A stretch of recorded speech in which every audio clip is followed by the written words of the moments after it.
మేడారం జాతరకు ముందస్తు మొక్కులు చెల్లించుకునే భక్తులతోటి రద్దీగా మారింది. జాతర ఫిబ్రవరి 21 నుంచి ప్రారంభంగా ఉంది. కానీ నెల రోజుల ముందు నుంచే చూస్తే జాతరకు వచ్చే భక్తుల సంఖ్య చాలా ఎక్కువగా ఉంటుంది. అందులోనూ బుధవారం కానీ తర్వాత గురు శుక్ర అదేవిధంగా వీకెండ్స్ సండే కావచ్చు ఏదైనా హాలిడే వస్తే లక్షల మంది భక్తులు తరలి వస్తున్నారు.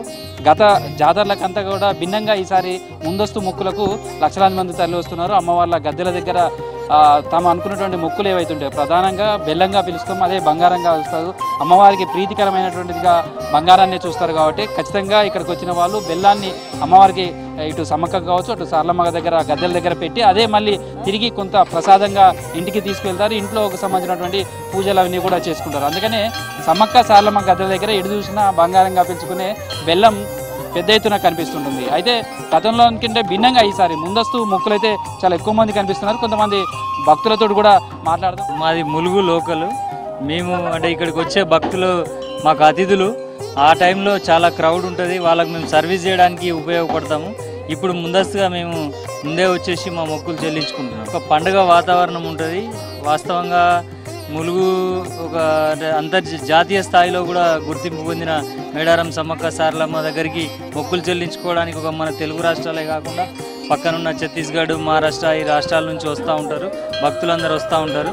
వాళ్ళందరూ కూడా ఆ 3 రోజులలోనే ఒక కుంభమేళగా పిలుచుకునే సమ్మక్క సారలమ్మ జాతరకు విపరీతమైన భక్తులు వస్తూ ఉంటారు. వాటర్ సప్లై, కొంత రోడ్డు తెలియని వాళ్ళకు చెప్పడము, ఫ్రెండ్స్ అందరం ఒక 200 మంది వరకు అప్పుడు సర్వీస్ చేస్తూ ఉంటాం.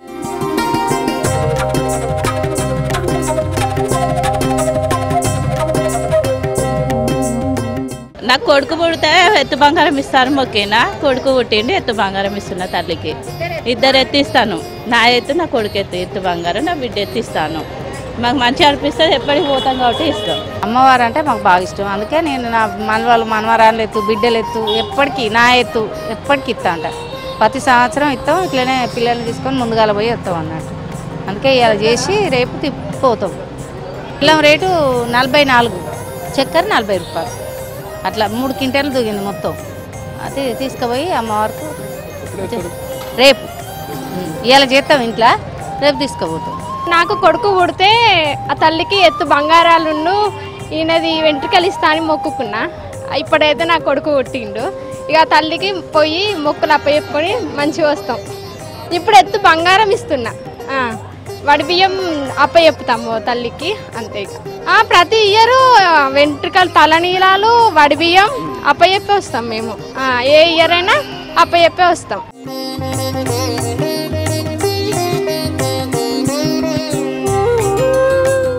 మేడారం సందర్భంగా చక్కెర బెల్లం అన్నీ అమ్ముతున్నాము. ఇప్పటి వరకు గిరాకీ మంచిగా ఉన్నది. అమ్మవారి దయ వల్ల ఇట్లే ఉండాలని మొక్కుకుంటాం. పోయిన సంవత్సరంకి ఈ సంవత్సరం పర్లేదండి, బాగానే ఉంది. బెల్లము చక్కెర 2 కలిపి అమ్ముతున్నాము. ఇప్పుడు ఎక్కువ సగం చక్కెర సగం బెల్లం పోతుంది. బెల్లము ఇప్పుడు ప్రజెంట్ 47 అమ్ముతున్నాం. ఇంకా ముందు ముందు తగ్గొచ్చు. పోయిన సంవత్సరం అంతే రేట్లు ఉన్నాయండి, ఏం తగ్గలేదు.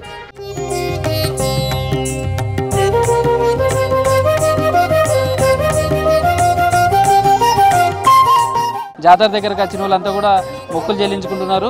అయితే ఈ క్రౌడ్ కూడా చూస్తే చాలా అంటే జాతరకు వస్తున్న కొద్దీ వచ్చే భక్తులతోటి మేడార పరిసర ప్రాంతాలంతా కూడా నిండిపోతున్నాయి. గతంలో కంటే కూడా ఈసారి ముందస్తు మొక్కులు చెల్లించుకునేటువంటి వాళ్ళ కుటుంబ సభ్యులతోటి వస్తున్న వాళ్ళ సంఖ్య చాలా ఎక్కువగా ఉంటుంది. ఎందుకంటే జాతర సమయంలో లక్షల మంది వస్తారు. రావడంలో కావచ్చు కొంత ఇబ్బందులు ఎదురవుతాయి. కాబట్టి కొన్ని సమస్యలు ఉన్నటువంటి వాళ్ళు కావచ్చు, ఆరోగ్య సమస్యలు కావచ్చు, లేదా అట్లాంటి వాళ్ళంతా కూడా ముందుగానే కుటుంబ సమేతంగా వచ్చి మొక్కులు చెల్లించుకుంటారు. ఆ తర్వాత 1-2 కుటుంబ సభ్యులు వచ్చి అప్పుడు మిగతా మొక్కులు చెల్లించుకోవడం కూడా వస్తారు. జాతర టైంలో రాలే, ముందుగానే వచ్చినాం. ఎక్కువ రష్ ఉంటుందని చెప్పేసి ముందుగా వచ్చినాం మేము ఇక్కడికి. ఎట్లుంది ఇప్పుడు? ఎట్లుంది అసలు? ఇప్పుడు కూడా చాలా బాగుంది. ఇక్కడ ఇవాళ నార్మల్గా ఉంది. సాటర్డే సండేస్ అయితే ఎక్కువ ఉంటుంది క్రౌడ్. ఇక్కడ జాతర అప్పుడు ఎక్కువ రష్ ఉంటుంది, టైం పడుతుంది కాబట్టి ఇప్పుడు వచ్చి మొక్కేసుకొని వెళ్ళిపోతున్నాం. చీరే చారే బొడిబాల బియ్యం గాజులు పువ్వులు బంగారం అన్ని తీసుకొచ్చి ఇక్కడ ఒప్ప చెప్పినాం. మళ్ళీ తల్లి కాడ ఒప్ప చెప్తాం. మళ్ళీ తర్వాతకి బియ్యం తీసుకుపోతాం, కొంత బంగారం తీసుకుపోతాం. మళ్ళీ 5 పండుకున్నాం నాడు మేము మళ్ళీ పండుగ చేసుకొని వడబాల బియ్యం మా ఇంట్లో వండుకుంటాం. మళ్ళీ అయ్యాల మళ్ళీ ఎదురు పండుగ ఇచ్చి కోళ్ళను కోసుకొని కొబ్బరికాయలు కొట్టుకొని మళ్ళీ తీసుకుపోయిన బంగారం మళ్ళీ దేవుని కాడ పెట్టి అందరికి పంచి పెడతాం. ఎప్పుడైనా జాతర అప్పుడు వచ్చేసారు. జాతర అప్పుడు రెస్ట్ ఉన్నది, పిల్లలకు హాలిడేస్లు ఇవ్వట్లేరని ఇప్పుడు వచ్చినాం సార్.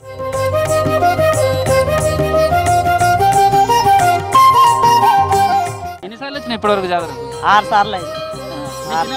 వచ్చిన అప్పుడు నీ చిన్నప్పుడు ఎట్లా వచ్చినావు ఇప్పుడు ఎట్లా ఇప్పుడు ఇంకా బాగా మంది బాగా పదలవుతారు, మంచిగా జరుగుతారు. మొక్కుకుంటాం, మాకు మంచిగా అయితే సంతానము, పెళ్లిళ్ళు, నౌకర్లు అన్ని బాగుంటుంది, చాలా బాగుంటుంది. క్రౌడ్ ఎట్లా ఉంటుంది? చాలా ఉంటుంది, బాగా అనిపిస్తుంది. అప్పుడు ఎట్లా ఉంటుంది ఇప్పుడు ఎట్లా? అప్పుడు చూడనీకి ప్లేస్ ఉండదు, ఇప్పుడు దగ్గర నుంచి దర్శనం చేసుకుంటాను, బాగా అనిపిస్తుంది. మాకు సంతానం కావాలి, పంట పైరు, పిల్లలు జల్లలు అందరూ మంచిగా ఉండాలని ఆ తల్లికి మొక్కుకుంటాను. వస్తాను మేము, మాకు మంచిగా అనిపిస్తుంది. 10 సంవత్సరం వస్తాను సార్. మొక్కులు, చీరలు, చారలు, బంగారం ముందొచ్చిన. ఇక మాకు పనులు, పిల్లలకు హాలిడేస్ ఉన్నది కదా అని పిల్లలు తీసుకొని వచ్చినాం.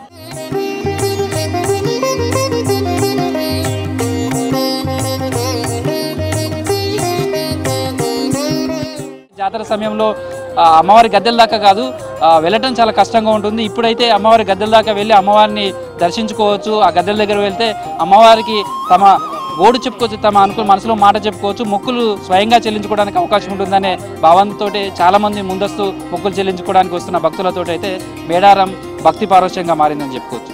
వీడియో జర్నలిస్ట్ క్రాంతి కుమార్తో కృష్ణమోహన్, V6 న్యూస్, మేడారం నుంచి.